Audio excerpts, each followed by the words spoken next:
शुरुआत करेंगे 1 मिनट एक खबर के साथ। और आज पीएम मोदी इटली के रोम में होने वाले G20 समिट में हिस्सा लेंगे और इसके साथ ही वो कई देशों के नेताओं से मुलाकात करेंगे।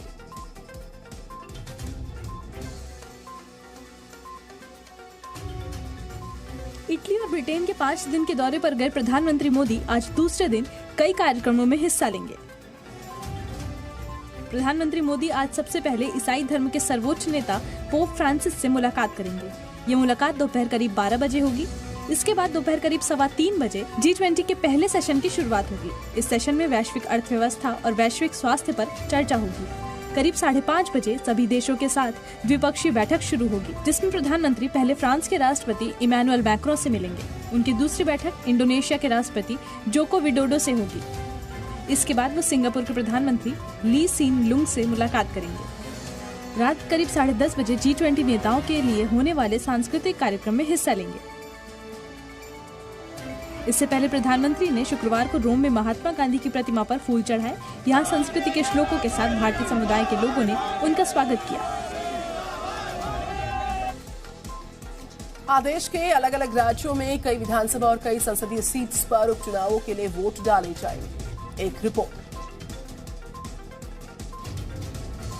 आज देश में 3 लोकसभा सीटों और 13 राज्यों की 29 विधानसभा सीटों पर हो रहे उपचुनाव के लिए वोट डाले जाएंगे। इन उपचुनावों में दादरा नगर हवेली, हिमाचल प्रदेश की मंडी और मध्य प्रदेश की खंडवा लोकसभा सीट पर वोटिंग होगी। जबकि 13 राज्यों की जिन 29 विधानसभा सीटों पर वोटिंग होगी, उनमें असम की 5 सीटें, पश्चिम बंगाल की 4, मध्य प्रदेश, हिमाचल प्रदेश और मेघालय की 3, बिहार, कर्नाटक और राजस्थान की 2 और आंध्र प्रदेश, हरियाणा, महाराष्ट्र, मिजोरम और तेलंगाना की 1-1 सीट पर वोटिंग होगी। ज्यादातर सीटों पर बीजेपी की सीधी टक्कर कांग्रेस से हो रही है। हालांकि बिहार में मुख्य मुकाबला एनडीए बनाम यूपीए का है। यहाँ की कुशेश्वर और तारापुर सीट पर हो रहे उपचुनाव में सभी पार्टियां अपनी जीत का दावा कर रही हैं। इन चुनावों के लिए प्रशासन ने सुरक्षा के भी कड़े इंतजाम किए हैं। वोटों की गिनती 2 नवंबर को होगी। ड्रग्स केस में फंसे शाहरुख खान की बेटी आर्यन खान आज जेल से बाहर आ जाएंगे। सूत्रों के मुताबिक इस पूरे केस की जांच जल्दी ही एनआईए को सौंपी जा सकती है। शुक्रवार को शाहरुख खान के बेटे आर्यन खान की जमानत किन्हीं कारणों से नहीं हो सकी। आर्यन खान की रिहाई कोर्ट की रिलीज ऑर्डर ना पहुंचने के कारण रुक गई। आर्यन खान को गुरुवार को ही बॉम्बे हाईकोर्ट से जमानत मिल गई थी और शुक्रवार को आर्यन की रिहाई के लिए अभिनेत्री जूही चावला उनकी जमानती बनकर आर्थर रोड जेल भी पहुंच गई थी। लेकिन अदालत से बेल ऑर्डर मिलने का इंतजार लंबा हो गया। आर्यन घर आ जाएगा, इसकी खुशी है and I think it's a big relief for everybody. The main thing is बस अब बच्चा घर आ जाएगा। बिल्कुल।